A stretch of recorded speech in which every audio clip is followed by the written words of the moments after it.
Welcome, everybody, to the show. Mr. Dan is AWOL this evening, but joining me as our very special guest is Mr. Jim Day. Jim, thanks for coming back and wasting time with us again here on the CHIT Show. Well, thank you for having me back again. We are delighted to have you. So it turns out that you have a new game on GMT's P500 called Ark: The Underworld. So let's talk about that. What is the? I guess I will start by asking, why did you create this game? What has inspired you to create Ark: The Underworld? Well, I've always been a big fan of sci-fi, and this is a project that actually goes back probably 20 years or more for me when I first did some prototype art and started sketching out some of the ideas for the game. Other priorities kind of was pushing it on the back burner always, through the Panzer and other games and MBT and Kaiser's Pirates and all that. But then I'd gotten to a point with Panzer in North Africa that I had some time. And so I really decided to start to flesh things out. I first started working in earnest right when COVID hit. So that really put a strain on any kind of face-to-face testing. Sure. So, but it's not a terrible thing for me. I use Vassal a lot through all my games. And we use that as a prototype testing and then actual play testing. So it's gone through a lot of iterations until it's finally gotten to this point. It's a tactical game. My games are all tactical games. So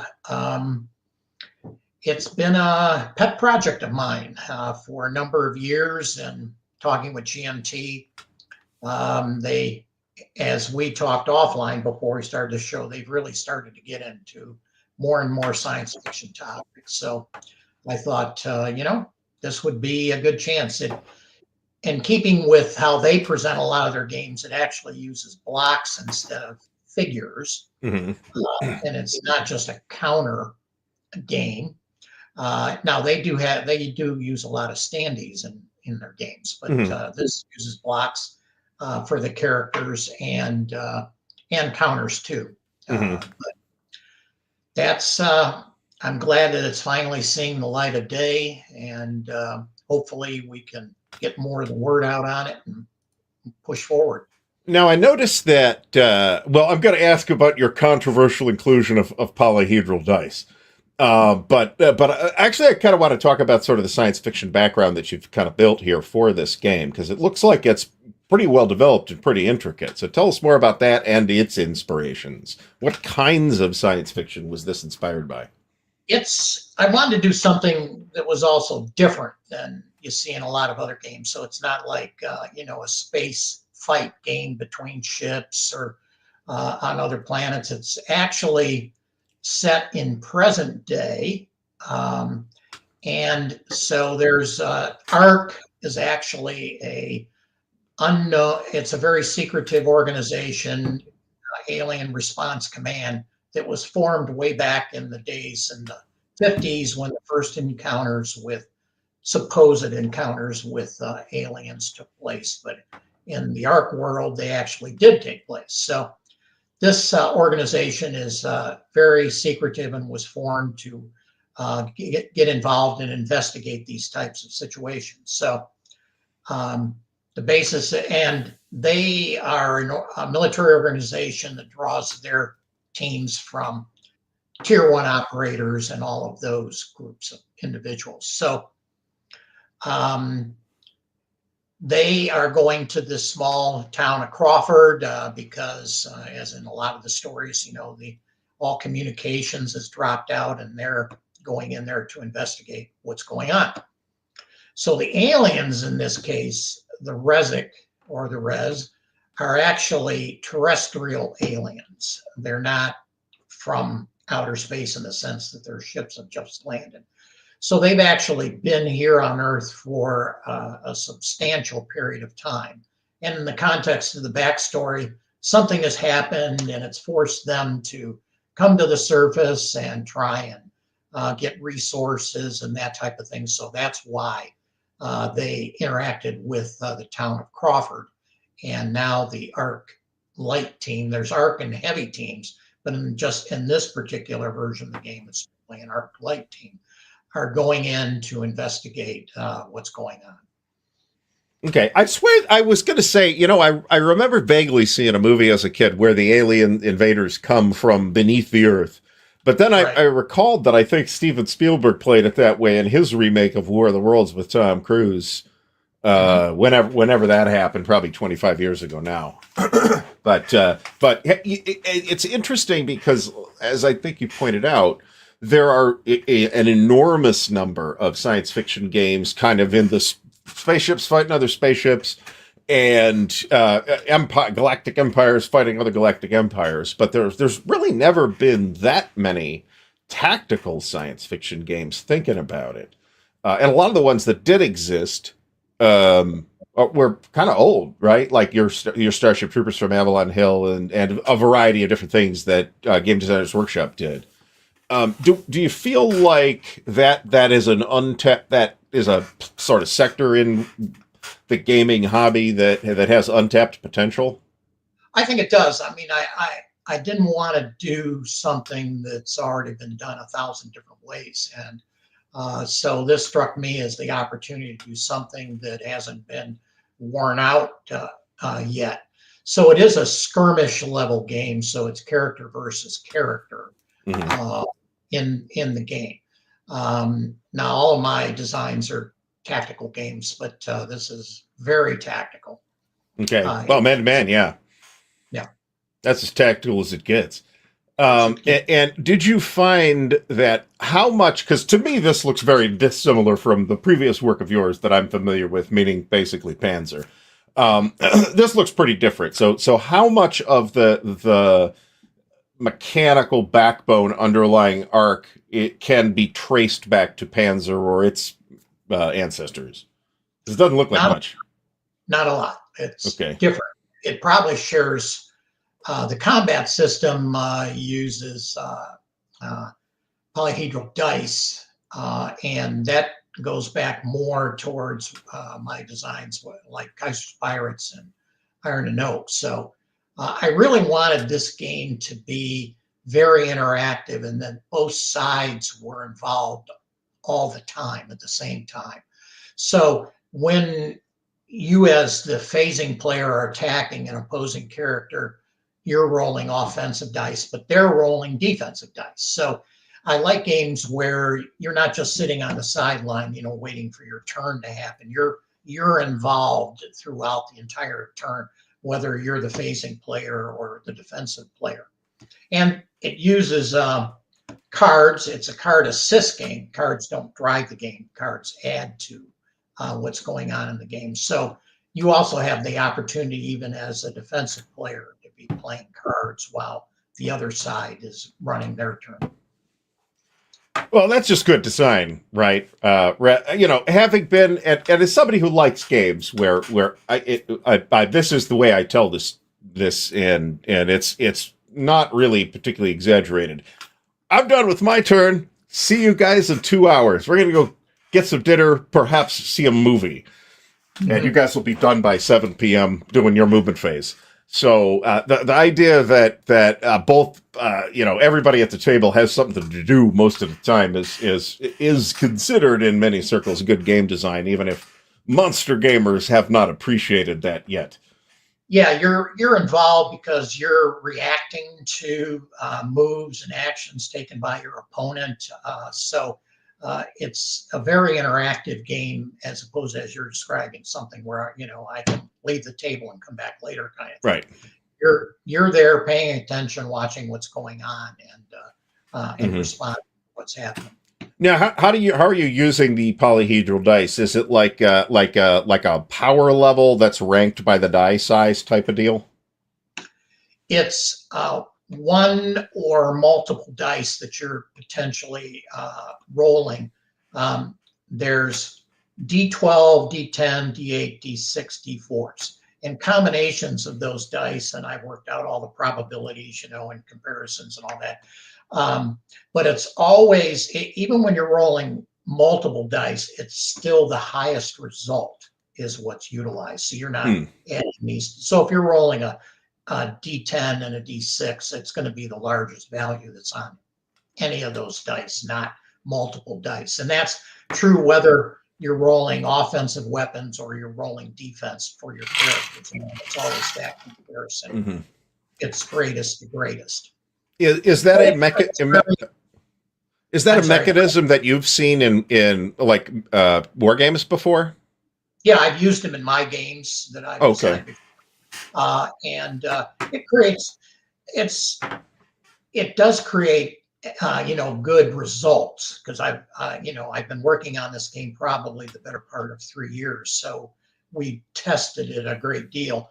And, the probabilities are real now. You have all those individuals say, I can't roll dice, and this guy always rolls great dice, and, all that. But it does create, it enables that interactive gameplay that you have in this.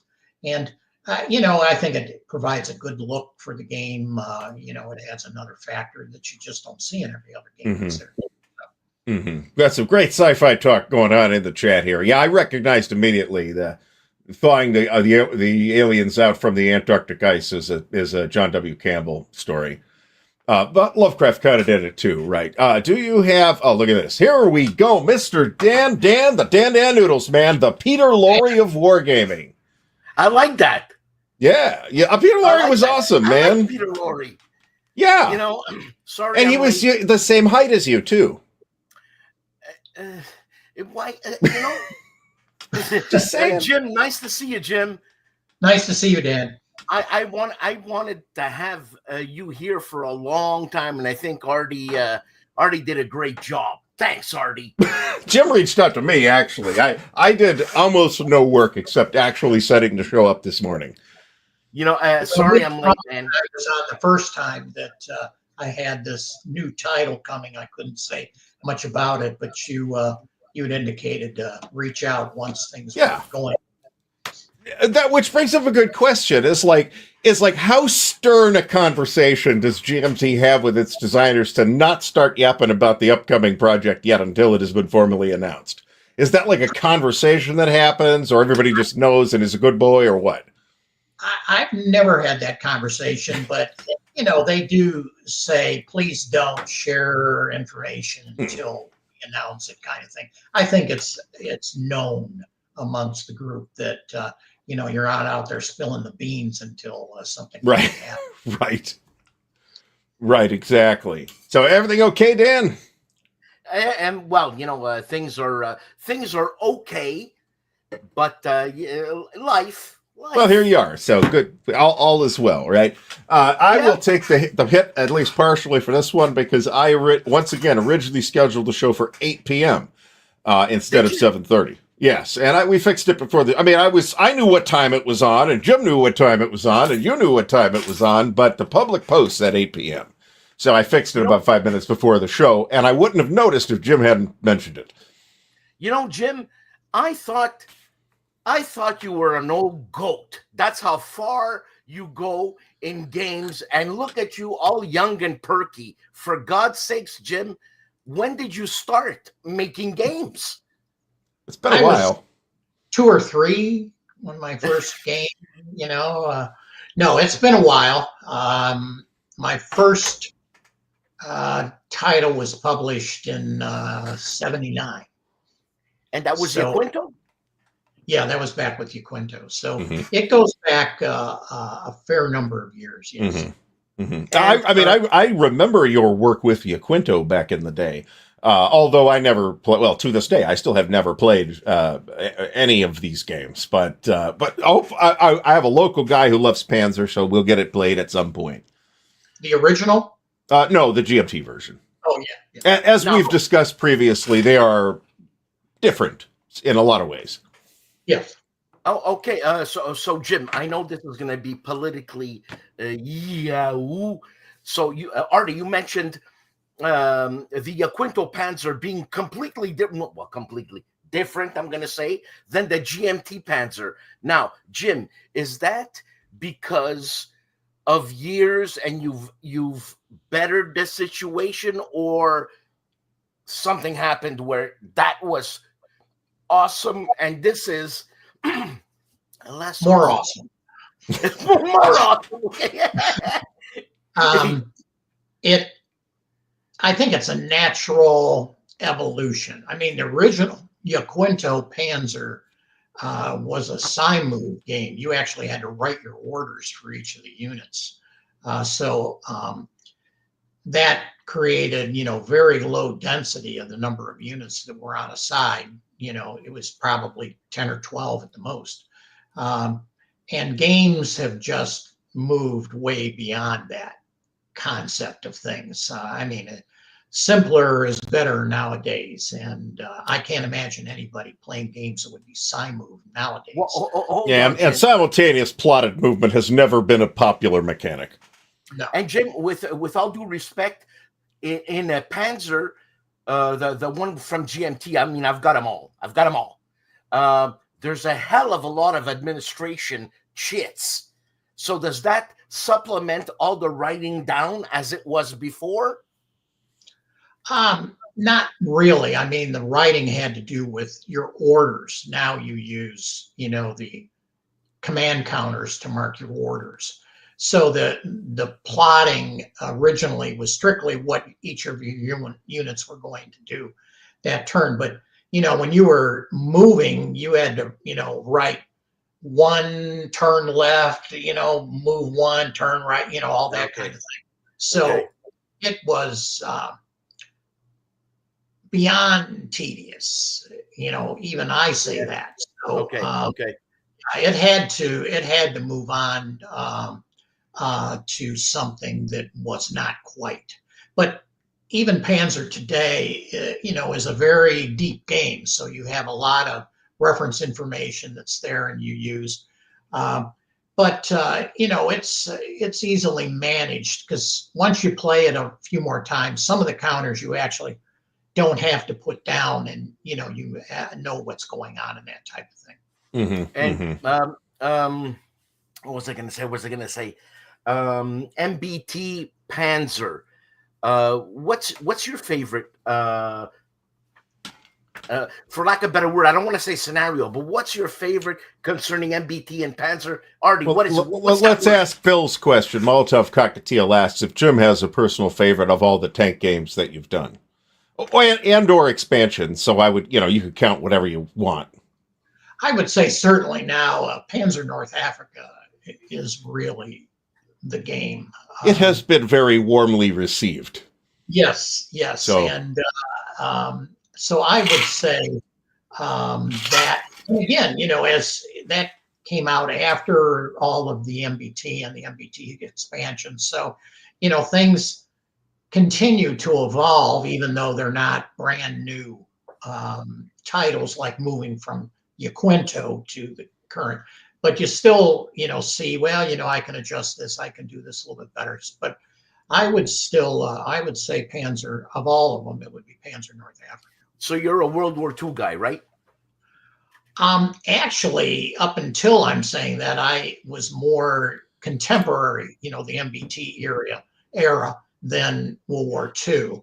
I like the not ultra modern, because it does add, when you get helicopters and all that kind of thing in there, that adds a nice twist to things. But so I would be probably more of a post-World War II, but Panzer in North Africa really set the stage for me. And I assume you're probably not quite done with the Panzer system too. You've got more Panzer in you that we'll see at some point. Yeah, we're already working on the Tunisia expansion for Panzer North Africa that takes place, in the action when the Americans came in to the war in North Africa. Mm-hmm. So a lot of good stuff in that campaign too. Yes, so that's. Jim, go ahead. Who wrote the rule book for Panzer? I did. Congratulations! Fantastic. I think that's still typical. I don't know that all that many people inside our space, or publishers, I guess, are really having somebody other than the designer write the rule book. I think it's. You tell me if I'm wrong, Jim. You probably know better than I do. It feels like that's what usually happens nowadays. I don't know. I personally do not know of any instance when the designer did not write the rule book. I do, but that's an exception. Yeah, in most cases, if you have a developer on the game, they do provide a lot of insight and help on that too. Right. Doing games, writing the manual is my least enjoyable. Yeah, no, as is everybody, as is every designer that I've spoken to. But your modular system, for a guy like me who basically doesn't read, is fantastic. You can get playing within an hour, and maybe I'm being long-winded in an hour, but 45 minutes you can get playing, and then you add all the modular rules that you want, and it's just it's easy peasy, Jim. And this is Dan saying this, folks, so you know it's legitimately easy. Yeah. I've always had the philosophy that gamers can play the game how they want to. It's their definition of what's fun for them. So fantastic. If you like this rule or you don't want to use that, then don't do it. You can decide how you want to play. So basically, the new game is similar to that too. I have not quite as modular in the sense of the Panzer MBT series, but it has a lot of optional things that you can add in or not add in, depending on whether you want to use that rule. And yet, the maximum possible complexity level for Arc is, I would assume, going to come in a bit under the maximum possible complexity level for Panzer, right?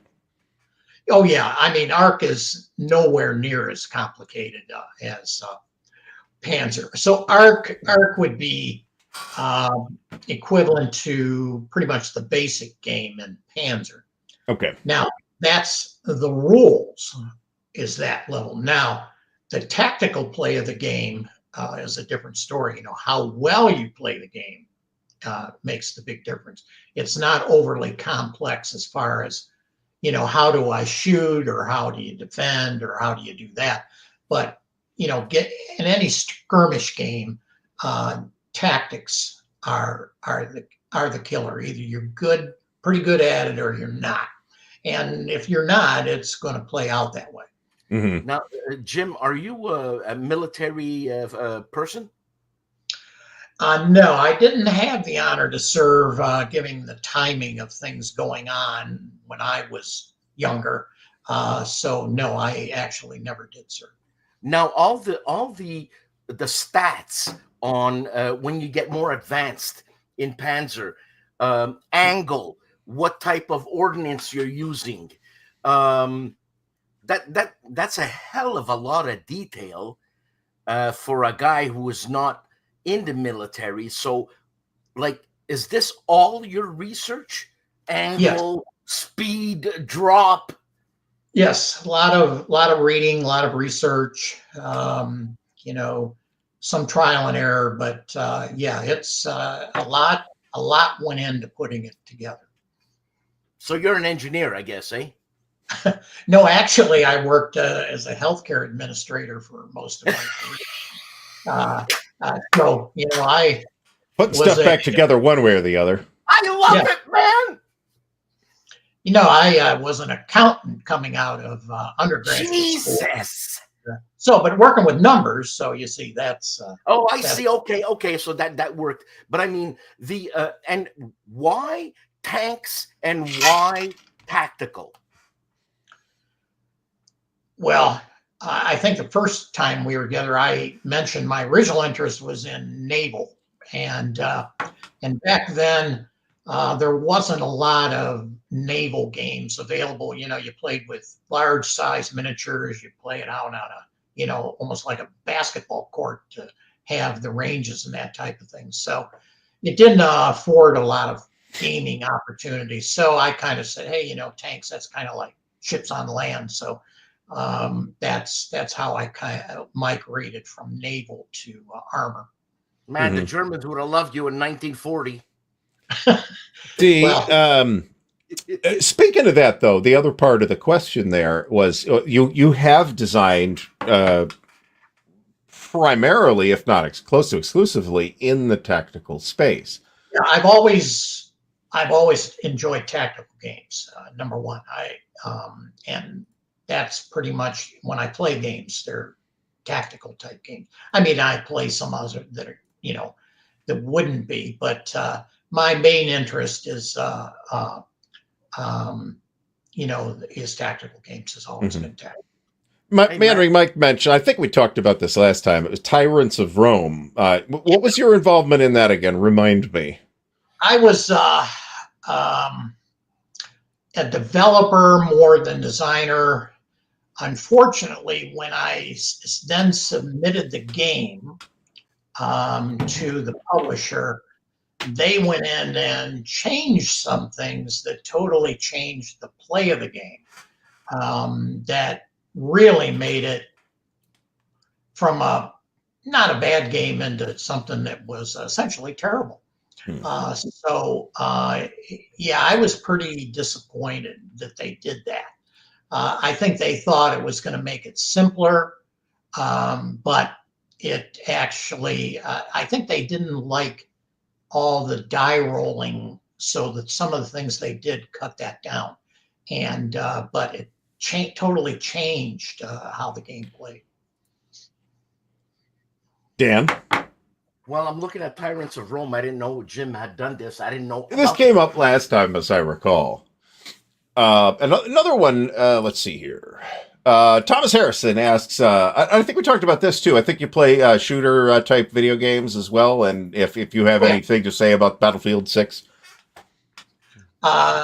I do play shooter video games and on my Xbox and other games also.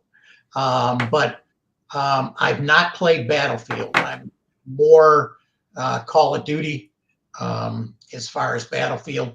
I played some of the earlier versions and I didn't care for it quite as much. So I really can't comment on Battlefield 6. And I don't like playing multiplayer games. When I first tried it, there's a lot of rude people out there. Oh yeah.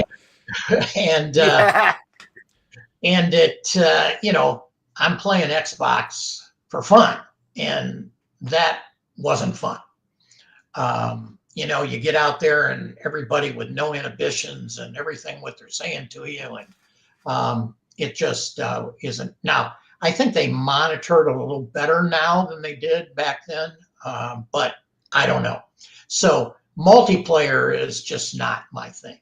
And it's unfortunate because a lot of the games some of them release out there only multiplayer. Mm-hmm. So I don't, that's not typically my thing at all. I have actually played one of the Battlefield games and none of the Call of Duty games. But I did play Medal of Honor back in the day on the original Xbox too. So I loved it. Which I don't know what it was called, but the one I played was the D-Day one because it was like, oh, D-Day, I'm playing that. So what would you say you have learned from Panzer that you are now applying to Ark as a designer? I think, keeping the mechanics as simple as possible and very straightforward so that, people aren't scratching their head when they're looking at this and saying, gee, I don't understand how that works kind of thing. So trying to keep it as simple as possible, which it is pretty much that way. And because again, tactical games by nature are much more complex than strategic games or operational games. So, which makes the rules longer, makes the concepts more involved and that type of thing. So, it's just trying to keep things as simple as possible and they make sense. You read it, you try it. Oh yeah, that makes sense. I see how that works. Bert Bertuzzi has a good question. Is there, if this is something we can't talk about right now, that's a perfectly acceptable answer. Have you looked at a Pacific iteration of the Panzer series? I've had people ask me that, and I guess in a sense, I've looked at it. I just, Panzer is not ASL. So it is not an infantry focused game. It has infantry part of the game, but it is an armor focused game. And I don't see a lot of that in the Pacific. So I never really thought that it would be a good setting. But no interest in making a smaller type game like in the Pacific, having different tanks. I mean, there were some tanks in the Pacific, but I could totally see that as an armor focused game. It seems to me like one would have trouble collecting enough material to have a full sized game out of it, right? I think that's maybe what Dan's getting at. Yeah, I just don't see it as a viable theater for the series. The Japanese had some things they called tanks, and and that type of thing. I can't see, and again, I will admit I have not done any great deal of research or studied it, but I haven't come across too many tank versus tank actions, in the Pacific kind of. So I wouldn't hold out a lot of hope that you'd see Panzer in the Pacific. I think that's a pretty fair answer. That would be the same concern I would have about that, just based on what I understand about what Panzer does and what it is built to do, and what it is simulating. I think you'd have a hard time. I mean, you probably get a scenario out of it, but product, I don't know. That might be difficult, and might not warrant the work too, right? Based on I can only get 3 scenarios, so I'm going to design all these game specific rules for it just to support those 3 scenarios. Yeah. And anyways, I'm very focused on being able to bring IDF back to the table too. So, and that is a major release for that. So I don't see Panzer Pacific as any kind of reality. So saying no to the Pacific is saying no to World War I, right? Tanks in World War I. Very different situation. Yeah, it's really different. Yeah, so I don't think there will be a Panzer World War I either. So. Well, that's partially because it's a tactical game, right? One can, and we have seen a couple examples of somebody taking their World War II game and just porting it over to World War I. But those are not, generally speaking, tactical games. No, and again, I am not a student of tank warfare in World War I, but I also don't recall a lot of tank versus tank actions taking place there either. So, and that's what we'd be looking for. Out of a Panzer gameplay experience, right? Absolutely. So, I think you can cross World War I off the list too. Fair enough. Well, we got a whole bunch of people in the chat here agreeing with both of us, so I think we're doing good on that. So in terms of when you bring something like this to GMT, who you've been working with for a while, right? Something like Arc, I mean, right? Not rather than Panzer, which is kind of all it feels completely at home at GMT and did from day one, right? Or Arc's is kind of a GMT's involvement in science fiction games and science fiction military simulations and things like that is a relatively recent development. Was this something that they were kind of in the loop on, that you were going to be? I mean, we know they knew something in advance because they had it as one of the teasers. But when did GMT find out that Jim Day has this project that he's working on? Pretty much near I wouldn't say the beginning, because I like to flesh out concepts before I talk to them. I mean, like you say, if I want to do a release for Panzer, that's kind of that sounds good kind of. Sure, Jim, whatever. Yes, but for ARC, I put together a concept document for them describing what I was thinking about and how it would play out and that type of thing, and basically asking, is this something you'd be interested in? And I think I caught at the right time when they were really starting to get into doing sci-fi. So yeah, they see sci-fi as a really good area to branch out into. You know, there are really no limits other than somebody's imagination as to what you come up with. Jim, you're too humble. You're too humble. When a guy with a name like Jim Day goes to a company and says, "Hey, I've got an idea," you think they're saying, maybe not? I don't think so. Well, working with GMT, I mean, come on, because it comes down to the fact that it's still a business. No, I understand, but Jim Day is a business too. You understand the name? Like someone just wrote, and I think it was, I forget who it was. They said, "You're the who's that guy? The Bang Bang guy on TV there? God, hold on. Tom Clancy, the Tom Clancy of wargaming. That's pretty good, Jim." Well, I'm flattered, but it's still, I don't know so much that GMT, their thought is that, would it be any good? Or I think their interest is it a good fit for what they're trying to sell? Is it going to sell? And it's and not just is it going to sell, but is it a game that they can sell?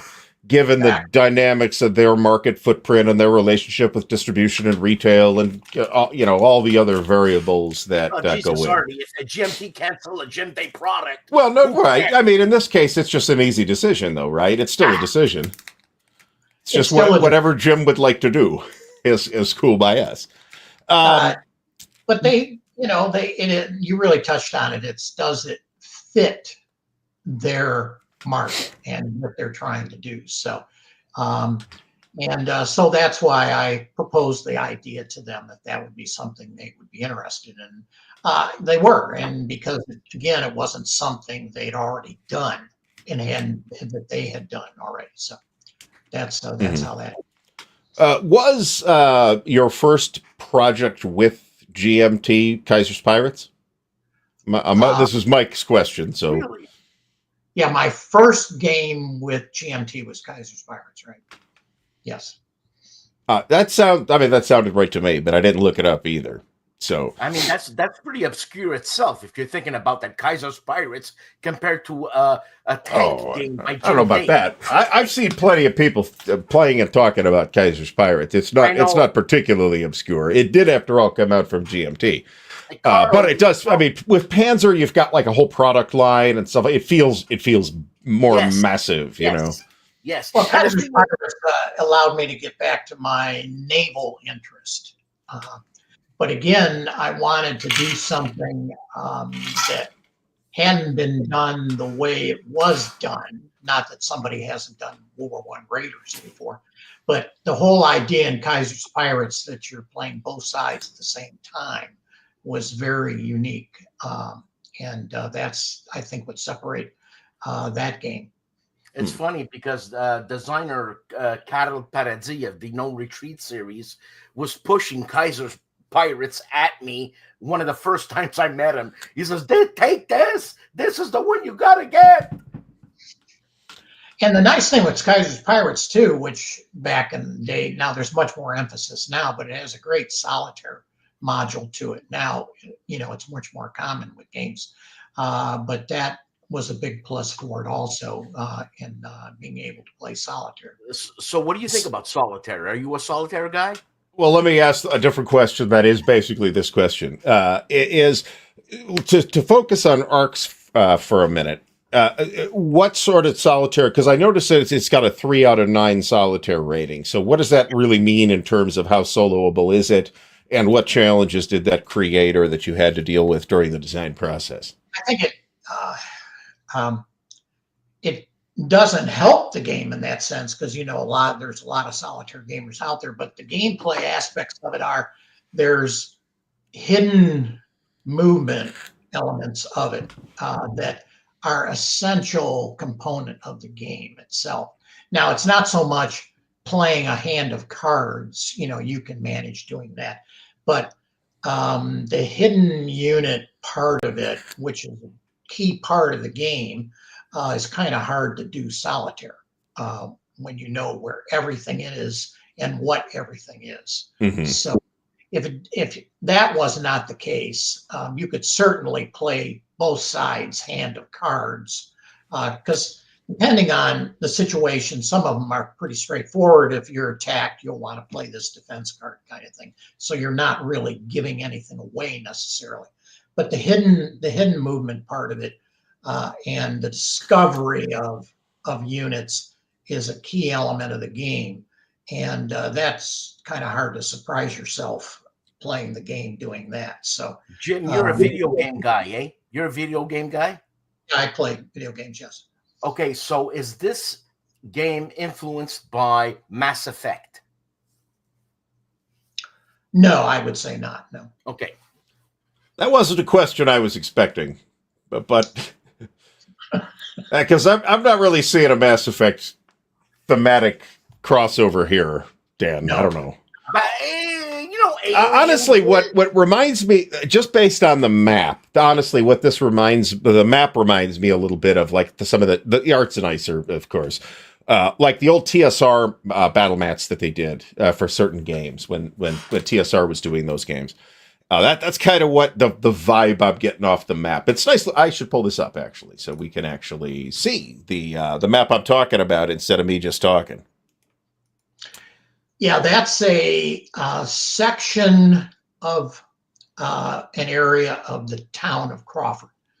As the ARC operators are coming in, they would see, it's pretty much devoid of any human life. You can discover civilians as you're playing, and as the human player, you're going to want to take care of them if you do. But it's kind of, gee, what happened here? And now the whole thing isn't all blown up and everything destroyed, but through the course of play, if you're playing over the same area, terrain can be reduced. So like the tree areas there have a certain defense associated with them. And in this game, cover is your friend. You're going to want to use cover at all times, which is true of skirmish level situations and that. So you don't want to be walking down the middle of the street, fat, dumb, and happy and wondering what's going on. So as things take place and explosions and that type of thing, cover can become reduced. And when you play this as a campaign game, because there's 13 scenarios in the game, and when you play them sequentially, that is the campaign game. If you're playing over a similar area to a previous scenario, you carry over any damage that has been done to those areas on the map. So I have found, even as you're playing, you're thinking, oh, I'll just toss this grenade out there. And you're then thinking, I might need that cover later. So, so it really creates a dynamic map type situation. It has a very miniaturish feel to it. Yes. Playing on the top-down map. Now this uses blocks, as I said before the show started. GMT does not do figures. So if you're going to do a game that requires figures, and so you're not doing it with them. So that again is a particular model that they have, and I've never really heard anything that they have said that that's something they're particularly interested in getting into. So that's why I decided to go and use blocks rather than just counters, because then it visually it still gives you some depth to units and that are on there. Blocks are just really big wooden counters anyway, aren't they? So what? Minis? Blocks. Oh. Blocks. Yes.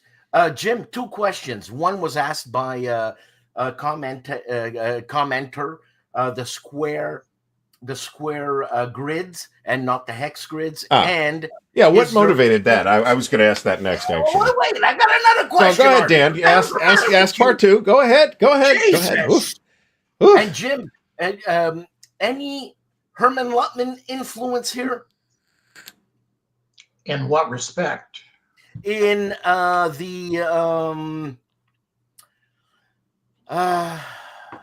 ambience, the tension?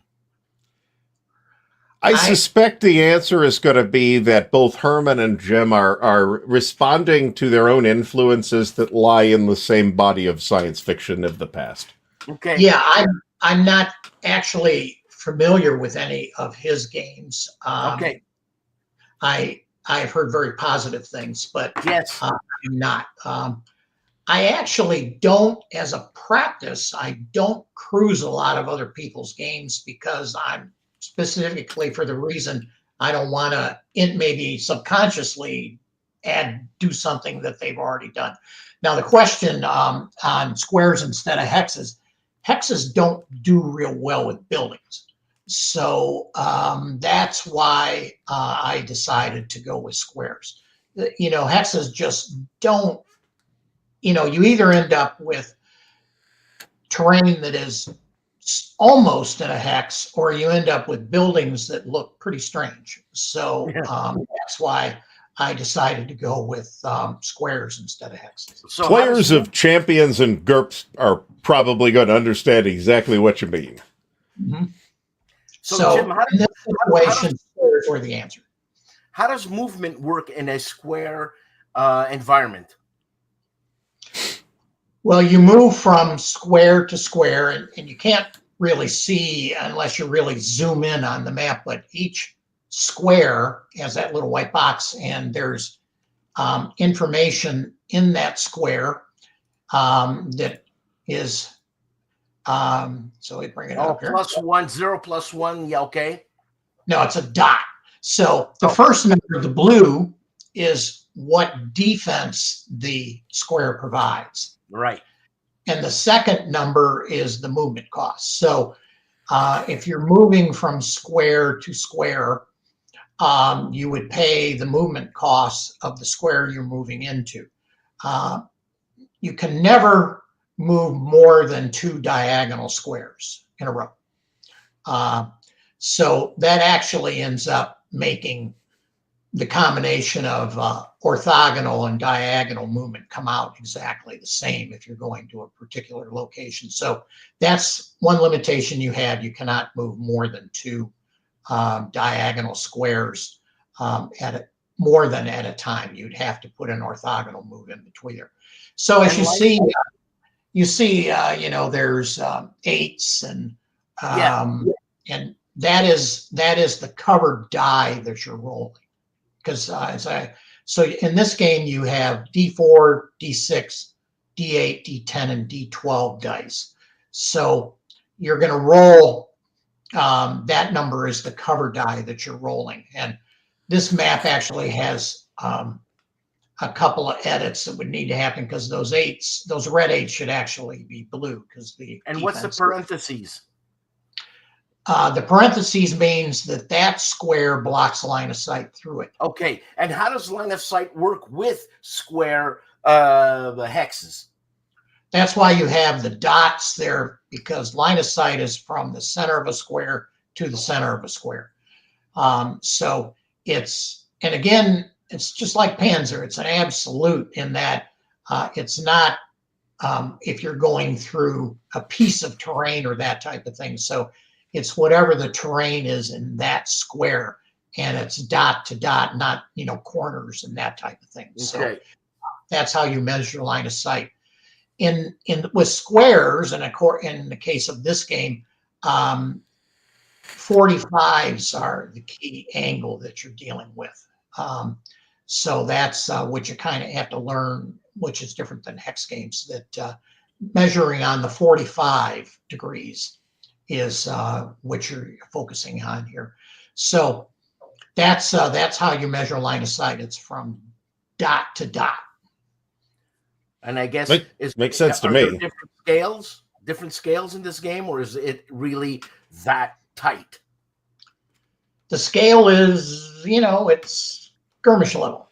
So it's not anything that would say, oh, it's this many meters in a Right. square Okay. thing. Okay, You can thanks. kind of look at the size of the terrain or like that, what's inside of a building, and that kind of gives you a reference point of, what scale necessarily would be. This fire truck, for example, gives us an idea. Yes. For instance. And the cars, too, thinking about it. So each square is probably 15, 20 feet, something like that. Sure. Yeah, you are limited to a single character per square. So there's no stacking in the game. So that's keeps things pretty straightforward. You don't have to worry about, gee, what's under this block or that type of thing. So it is only a single character per square. Of course, there's rules for moving through your own characters, and certain units have extra characteristics, like, for example, if they're agile, they can move through an opposing unit type of thing. So but it keeps it nice and clean that there's only a single character per square. It makes me think of the game Crisis, the video game. No. Okay. I have nothing to say. I have no idea what that is. It's a game by Cryogenics. You mean, that game. Okay, that's another shooter. I think I played the demo. That was one of those things where the first one came out, it was guaranteed to crush your computer. So. And I want to make sure I mention that this game actually takes place over 3 levels. So the first level is here in the town of Crawford. And as I said, this is only 1/3 of one of the maps that you're seeing here. And then you go down into the sewer level below Crawford. And then you're finally in the level, which is actually the lair of the Rezik. So you go and you're fighting across 3 very different types of terrain. And in the write-up, I touched a little bit on it. The Rezik have very large creatures that they've put together. The humans have military working dog that they use. And so, there's a lot of extra variation on things that, I wasn't able to just list in the write-up there. But I'm hoping through opportunities like this that I can talk more about it. And I will also be posting additional information on GMT's website. I just want to say hello to Fabrizio Vianello, who's up at 2:00 in the morning in the great land of Italy. What the hell? You don't work tomorrow? God damn. Well, I don't know. Maybe it's a holiday in Italy. Don't you know? It's a holiday in Cambodia. It's tough, kid, but it's life. Anyway, here's a great question from Christoph de Klerk, Jim, for somebody who's designed a bunch of different games, and I'm sure you've had a lot of ideas come and go. Do you have like a method for deciding what to work on next, or is it just strictly a passion of the moment, decision? People have asked me that. Gee, where do the ideas come from? They just sort of come together. It's probably not very different than authors who write different books and that type of thing. I do go through a lot of different ideas and kind of kick things around. And so I've thrown away a lot more stuff than I've ever decided to go with. So, but I try to come up with some ideas that, like I said, haven't been done 100 times already. So that's a big plus stuff for me. I can verify, folks, that Fabrizio is in fact working today. So, but no, that sounds like a completely complete. I'm always curious about people's creative processes, right? And it's interesting to kind of see that in action by talking to people and sometimes seeing people give other people advice at like WBC or something like that. So that motivated my reframing of that particular question. So Anyway, Dan, what's your question? I didn't know I had a question, but I could come Yep, you up had a with question. You yelled at me when I talked over you before. I yelled at you because you interrupted me again, and you know I'm ADD, and I'm going to forget where the hell I am. That's why I'm asking. Maybe you have remembered now. How the hell do I remember a question of 5 minutes ago? I don't know. Dan, they got this stuff. It's called paper, and these things that's called a pencil. Do you think I just came up with this off the top of my head? I do take notes. I'm a fountain pen guy. Well, you fountain pen away. I'm just saying, use whatever writing implement you like. All right. I like my fountain pens oblique and italic. Okay. Thank you. Jim, my question, that Artie is pressured me to ask is this the end of Jim Day quasi-realistic gaming going into sci-fi? No, as I said, there's the Tunisia expansion for Panzer North Africa. I want to redo IDF.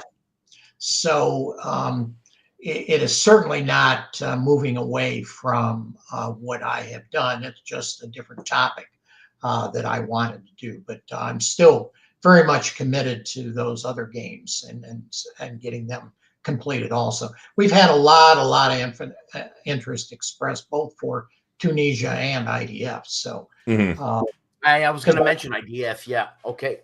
Because I want to really give IDF the MBT treatment. I think it would be so. How far back are you going to go with IDF? I've looked at some of the action in the 50s, but again, it's got to be something that's fun. It isn't just one side going in and stomping the other one into dust. It's got to have some fun to it. So I don't know that it'll go back beyond the 67 war. It would really determine if it could make for a fun situation. Well, hold on. If I got my history right, Yom Kippur War was 73. Most of the Arab nations going against Israel. Is that right? The 6 Day War. That's what I'm talking about. The 6 Day War. Yeah. And you mentioned stomping. Well, it would have been a stomp, but it wasn't. In the advantage I find, and that's why I like tactical games, is that in any particular situation, one side can be where they're able to win a particular engagement.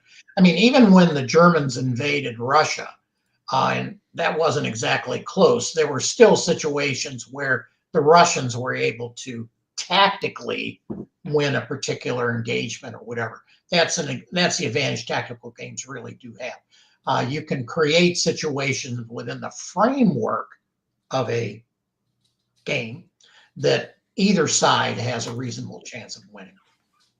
Let's wrap this up, I guess, with a quick question or two. But Dan has one. We'll talk about Drew's question in a minute. Go ahead, Dan. Okay, Jim, your games don't involve politics at all, if I'm not mistaken. Is that right? That is correct. Okay, now when you're going to go IDF, is there going to be any politics involved? No. I mean, I don't see where politics would come into play at all. Well, I mean, the Americans. It is a tactical game. It's a tactical game, and in this case, the last of those conflicts that will simulate happened in 1973. So, all right, it's tactical. It's all part of the tapestry of historical context, right? In that part of the world. Jim, I'm sorry, stupid question. Nah, it's okay. That's what we expect. But I want to talk about victory conditions. So, how does one win a game of Ark, or a scenario? I guess I should say. Scenario has its own criteria. It isn't just about going in and shooting somebody up or whatever. So you may have to be rescuing these civilians, or you might have to be trying to get this information, that type of thing. And this is one thing, and I see the question on the bottom. No one is technically killed in the game. Your characters can become incapacitated.